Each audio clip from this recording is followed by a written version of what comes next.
আমি আমার মা বোনেদের কাছে অনুরোধ করবো একটি শিক্ষামূলক গজল, এর থেকে না আপনারা কিছু শিক্ষা পাবেন, মন দিয়ে শুনবেন। লিখছে দেখুন, স্বামীর মনে মা বোনেরা ব্যথা দিও না, আমার নবীর ঘোষণা। স্বামীর মনে মা বোনেরা ব্যথা দিও না, আমার নবীর ঘোষণা। ঘটনা শোনো মা ফাতেমা, ঘটনা শোনো মা ফাতেমা। স্বামীর মনে মা বোনেরা ব্যথা দিও না, আমার নবীর ঘোষণা। ঘটনা শোনো মা ফাতেমা, ঘটনা শোনো মা ফাতেমা। কি ঘটনা? কবি ছন্দের মাধ্যমে লিখছে দেখুন, ওই যুদ্ধ করতে যাবে আলী, হাতে নিল তলোয়ার। মা ফাতেমা স্বামীর কাছে করলো এমন আবদার, মা ফাতেমা স্বামীর কাছে করলো এমন আবদার। যুদ্ধ থেকে ফেরার পথে আসবে যখন ঘরে, একটি নতুন কাপড় কিনে আনবে আমার তরে, একটি নতুন কাপড় কিনে আনবে আমার তরে। এই কথা শুনে হযরত আলী বড়ই দুঃখ পায়, এই কথা শুনে হযরত আলী বড়ই দুঃখ পায়। যদি আমি শহীদ হয়ে যাই, কে আনবে বলো কাপড় তোমার, কে আনবে বলো কাপড় তোমার। স্বামীর মনে মা বোনেরা ব্যথা দিও না, আমার নবীর ঘোষণা। ঘটনা শোনো মা ফাতেমার, ঘটনা শোনো মা ফাতেমার। হযরত আলী যুদ্ধে চলে গেল, এদিকে ইমাম হাসান ইমাম হুসাইন দয়ার নবী দো জাহানের বাদশা তার কাছে পৌঁছালো। সালাম কালাম হবার পরে, বলো তোমার আব্বা মা কি করছিল? ইয়া রাসূলুল্লাহ ইয়া হাবিবাল্লাহ, আমার আব্বা যুদ্ধে গেল, কিন্তু আজকে মনটা খারাপ করে গিয়েছে। কেন? আপনার বেটি আমার আম্মা জান মা ফাতেমা আর আমার আব্বুকে বলেছে একটা নতুন জামা লাগবে, এই কারণে আমার আব্বুর মনটা খারাপ দেখলাম। এই কথাটা শোনার পরে আমার দয়ার নবী কেঁদে ফেলে। কি হয় তারপর? কবি ছন্দের মাধ্যমে লিখছে দেখুন, যার মুখ না দেখে ঘুমাতো না, দুঃখ ভরা হৃদয় নিয়ে আলী গেল রনে, দুঃখ ভরা হৃদয় নিয়ে আলী গেল রনে। নানার কাছে ছুটে এলো হাসান হোসেন, নানার কাছে ছুটে এলো হাসান হোসেন, নানার কাছে ছুটে এলো হাসান হোসেন। আব্বুর কাছে নতুন কাপড় চেয়েছে আম্মি জান, তাই আব্বুর মনটা খুবই খারাপ ছিল যে সে পেরেশান, আব্বুর মনটা খুবই খারাপ ছিল যে সে পেরেশান। এই কথা শুনে দয়ার নবীর কান্না থামে না, এই কথা শুনে দয়ার নবীর কান্না থামে না। কি ভুল করলো ফাতেমা, কি ভুল করলো ফাতেমা, কি করলে বলো বেটি আমার, কি করলে বলো বেটি আমার। কষ্ট পেয়েছে। প্রত্যেকদিন মা ফাতেমার ঘরে আমার দয়ার নবী যেতেন, কিন্তু এক সময় হলো 3 দিন আমার দয়ার নবী মা ফাতেমার বাড়িতে আর যায় না। 3 দিন মা ফাতেমা চিন্তা করছে, হ্যাঁ আমার আব্বার শরীরটা খারাপ নাকি, আমার আব্বা প্রত্যেকদিন যদি আসে আমার খোঁজ নিতে, কেন আমার বাড়িতে আসে না? 3 দিন কি হলো? মা ফাতেমা ছুটে ছুটে আমার দয়ার নবীর ঘরের সামনে পৌঁছে যায়। সালাম দেওয়ার পরে আমার দয়ার নবী সালামের উত্তর দিয়ে অন্যদিকে তাকায়, মা ফাতেমার দিকে তাকিয়ে দেখে না। কেন তাকিয়ে দেখে না? কি হয়? কবি ছন্দের মাধ্যমে লিখছে দেখুন, যার মুখ না দেখে ঘুমাতো না দয়ার নবীজি আমার, যার মুখ না দেখে ঘুমাতো না দয়ার নবীজি আমার। রাতের পরে রাত কেটে যায় মুখ দেখে না ফাতেমার, রাতের পরে রাত কেটে যায় মুখ দেখে না ফাতেমার। মা ফাতেমা ছুটে এলো আব্বা জানের কাছে, তবু বেটির মুখ দেখে না পেছন ফিরে আছে, তবু বেটির মুখ দেখে না পেছন ফিরে আছে। বলছে নবী ও গো বেটি বাড়ি চলে যাও, নবী বলছে, বলছে নবী ও গো বেটি বাড়ি চলে যাও, আগে স্বামীর কাছে ক্ষমা চাও। বলছে নবী ও গো বেটি বাড়ি চলে যাও, আগে স্বামীর কাছে ক্ষমা চাও, তবে করবে ক্ষমা আল্লাহ আমার, তবে করবে ক্ষমা আল্লাহ আমার। দয়ার নবী বলছে তানার বেটি মা ফাতেমাকে বলছে আগে স্বামীর কাছে ক্ষমা চাও। কিন্তু বর্তমানে এখন কিছু প্রধানমন্ত্রী মার্কা মা আছে, খারাপ ভাববেন না, আপনাদের এখানে আছে কি জানি না। প্রধানমন্ত্রী মার্কা মা যদি মেয়ের ঘরে কোনো অশান্তি হয়, যদি মেয়ে বলে হ্যাঁ গো আমার এমন জায়গায় বিয়ে দিলে আমাদের পুকুরেতে গলায় কলসি ঢুকিয়ে পুকুরে ডুবিয়ে আমাকে মেরে ফেল দিতে, তার থেকে ভালো হতো এই রকম আমাদেরকে এমন জায়গায় বিয়ে দিয়েছো, সব সময় আমার প্রতি অত্যাচার, কি না তোমার জামাই আমাকে কত কি বলছে। তখন ওই প্রধানমন্ত্রী মার্কা যদি মা হয় সে কি বলে, বলে ও তোকে বলছে তো আমাদের এত ক্ষমতা, তোকে বলবে, তোকে যা বলবে তুই তা বলে আদায় করে নিবি, তোকে যদি দুঘা মারে তুই 4 ঘা মেরে নিবি। মায়েরা শিখিয়ে দেয় যে তুই দুঘা মারলে তুই 4 ঘা মেরে নিবি, কিন্তু জানে না এর জীবনটা নষ্ট হয়ে যাবে, এই মাটা দায়ী হবে, এটা জানে না। আমার দয়ার নবী বলছে স্বামীর কাছে ক্ষমা চাও, আর তোমরা কি এখন ডিজিটাল হয়ে যাচ্ছে না যুগ। তারপর কি ঘটনা হয় লিখছে দেখুন, যুদ্ধ থেকে হযরত আলী এলো যখন ঘরে, এই কথা শোনার পরে মা ফাতেমা নিজের ঘরে দরজা বন্ধ করে শুধু হাউ হাউ করে কাঁদে। তারপর কি হয় লিখছে দেখুন, যুদ্ধ হতে হযরত আলী এলো যখন ঘরে, যুদ্ধ হতে হযরত আলী এলো যখন ঘরে, চাইছে ক্ষমা মা ফাতেমা পা দুটোকে ধরে, চাইছে ক্ষমা মা ফাতেমা পা দুটোকে ধরে, চাইছে ক্ষমা মা ফাতেমা পা দুটোকে ধরে, ক্ষমা করে দাও আমারে আর করব না এমন ভুল, তোমার মনে ব্যথা দিলে ব্যথা পাই গো খোদার রাসূল, তোমার মনে ব্যথা দিলে ব্যথা পাই গো খোদার রাসূল। আলী ফাতেমা হাসান হোসেন নবীর কাছে যায়, আলী ফাতেমা হাসান হোসেন নবীর কাছে যায়, নবী মোর দেখে শান্তি পায়, এমন ভুল কখনো করো না গো আর, এমন ভুল কখনো করো না গো আর, স্বামীর মনে মা বোনেরা ব্যথা দিও না, আমার নবীর ঘোষণা ঘটনা শোনো মা ফাতেমা। হযরতে আলী এসে বলছে ইয়া রাসূলুল্লাহ ইয়া হাবিবাল্লাহ, আমি এই কারণে কষ্ট পাইনি, আপনার মেয়ের জন্য কষ্ট তো পাইনি, আমার কাছে কিছু ছিল না, আমি চিন্তা করছি যদি না ফিরি তাহলে কি হবে, এই কারণে কষ্ট পেয়েছি। কিন্তু সেই দিন আমার দয়ার নবী এই উম্মাতে শিক্ষার জন্য কি বলে গিয়েছিলেন শেষ কথায় লিখছে দেখুন, বলছে নবী আল আরাবী শোনো বেটি ফাতেমা, বলছে নবী আল আরাবী শোনো বেটি ফাতেমা, আলী যদি আজ তোমাকে না করি তো ক্ষমা, আলী যদি আজ তোমাকে না করি তো ক্ষমা, আলী যদি আজ তোমাকে না করি তো ক্ষমা, আমি তোমার আব্বা তোমাকে ক্ষমা করতাম না, স্বামীকে যে দুঃখ দেবে আমি নবী তাকে চিনব না, স্বামীকে যে দুঃখ দেবে আমি নবী তাকে চিনব না। কেমন শিক্ষা দিয়ে গেল নবী দো জাহান, কেমন শিক্ষা দিয়ে গেল নবী দো জাহান, শুনে রাখ মঈদুল ইসলাম বলছিল না মা ফাতেমা, বলছিল না ফাতেমার, স্বামীর মনে মা বোনেরা ব্যথা দিও না, আমার নবীর ঘোষণা ঘটনা শোনো মা ফাতেমার, ঘটনা শোনো মা ফাতেমার, ঘটনা শোনো মা ফাতেমা।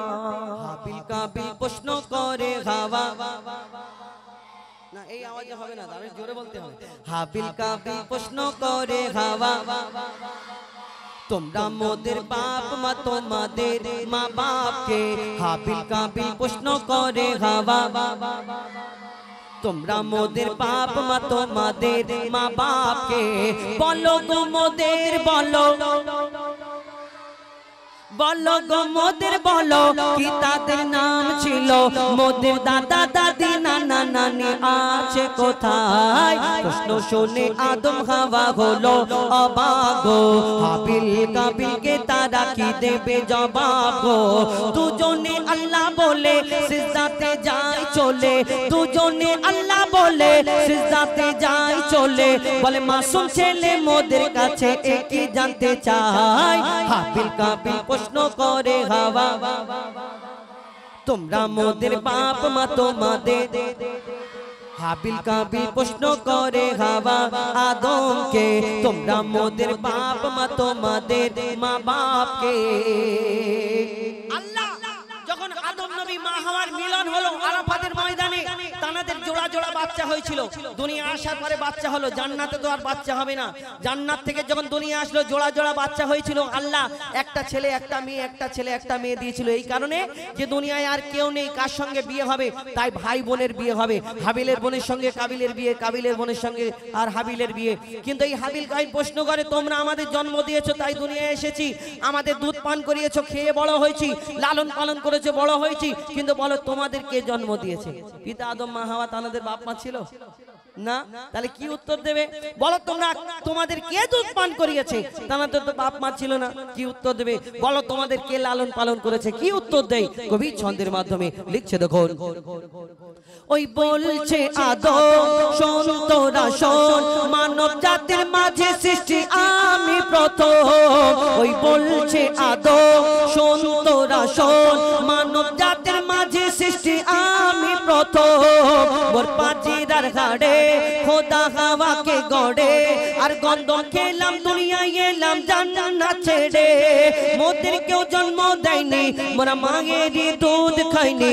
মোদের কেউ জন্ম দেয়নি মোরা মায়েরই দুধ খাইনি পাইনি মোরা মা বাপের ভালোবাসা মোদের নেই বাবা মোরা এতিম দুজনা মা বাপ কি মোদের জানা হলো না দুজনে এতিম মিসকিন নেই মোদের মা বাপের ঋণ দুজনে এতিম মিসকিন নেই মোদের মা বাপের ঋণ তাই মানব জাতির পিতা মাতা মোরা দুজনা হাবিল কাবিল প্রশ্ন করে হাওয়া তোমরা মোদের বাপ মা তোমাদের মা বাপকে হাবিল কাবিল প্রশ্ন করে হাওয়া আদমকে তোমরা মোদের বাপ মা তোমাদের মা বাপকে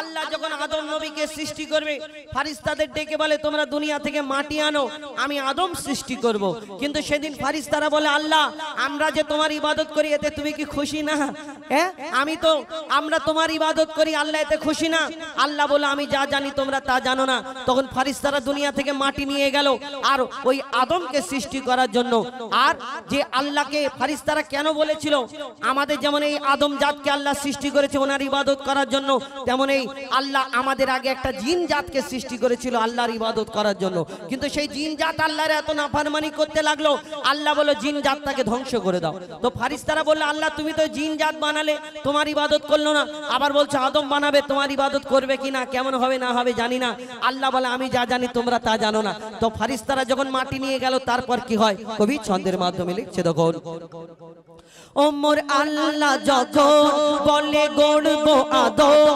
ফারিস্তারা শুনে বাধা দিয়েছে তখন বলে ওগো আল্লাহ পাক তুমি গড়েছো জিন জাত বলে ওগো আল্লাহ পাক তুমি গড়েছো জিন জাত উৎপাত করে তারা করে না ইবাদত কি হবে গড়ে আদম সে কি আর মোদের মতো কি হবে গড়ে আদম সে কি আর মোদের মতো কি জানি দেখতে কেমন তার রূপ চেহারা খোদা বলে আমি জানি তোমরা জানো না আদম সৃষ্টি করা আমার আসল বাসনা আমি যে গড়ব আদম সে মাখলুকে সর্বোত্তম আমি যে গড়ব আদম সে মাখলুকে সর্বোত্তম আমি নিজের সেরা সৃষ্টি দেখব আদম চেহারায় হাবিল কাবিল প্রশ্ন করে হাওয়া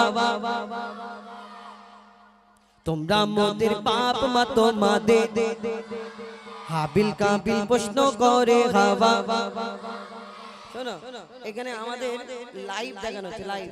তাহলে তোমরা যত জোরে বলবে, তোমাদের জোরে বলতে হবে, তবে তো সবাই দেখ কতজন কত দূর থেকে দেখে। দেখো, হাবিল কাবিল প্রশ্ন করে হাওয়া, তোমরা মোদের বাপ মা তোমাদের। হাবিল কাবিল প্রশ্ন করে হাওয়া, তোমরা মোদের বাপ মা তোমাদের মা বাপকে।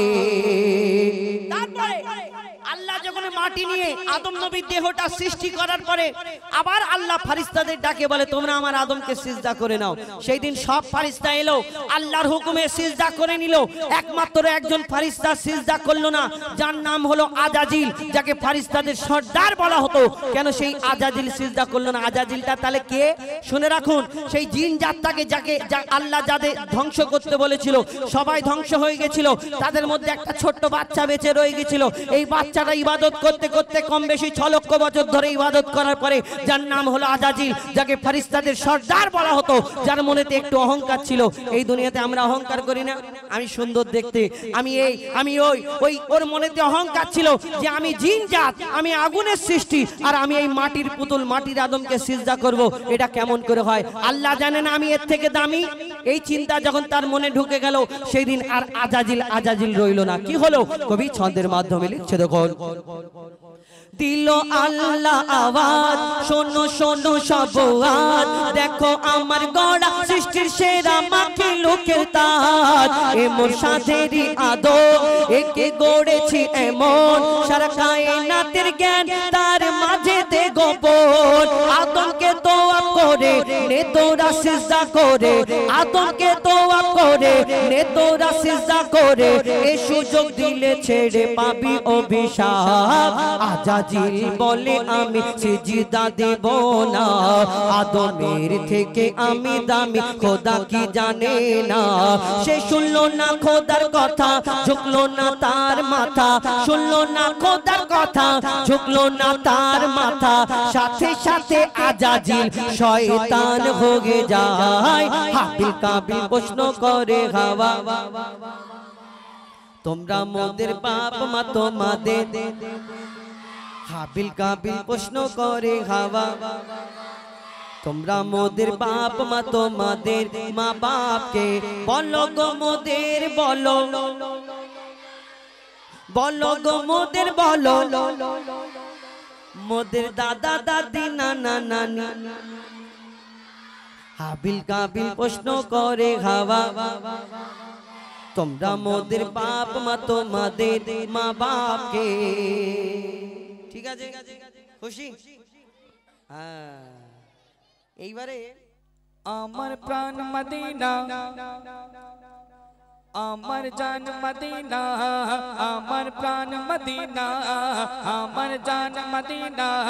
চোখের তারা মদিনা, দিলের চাহত মদিনা, सबका सगर मदीना। हमारे भावना है, हमारी कल्पना है, हमारी भावना है, हमारी कल्पना है। आजो सोदो तुम्हें ओ सोनार मदीना, हमारी भावना है, हमारी कल्पना है, हमारी भावना है, हमारी कल्पना है। आजो सोदो तुम्हें ओ सोनार मदीना, आजो सोदो तुम्हें ओ सोनार मदीना। লক্ষ তারার মতো চলছো অন্তরে, লক্ষ তারার মতো চলছো অন্তরে। তোমার ভালোবাসা সারা হৃদয় জোড়ে, তোমার ভালোবাসা সারা হৃদয় জোড়ে। তুমি মোর আশা, তুমি ভালোবাসা, তুমি মোর আশা, তুমি ভালোবাসা। তোমায় ছাড়া আমি আর কিছু চাহি না। हमारी भावना है, हमारी कल्पना है, हमारी भावना है, हमारी कल्पना है। आजो सोदो तुम्हें ओ सोनार मदीना, आजो सोदो तुम्हें ओ सोनार मदीना। ना प्रभु प्यारो लिखছে দেখো,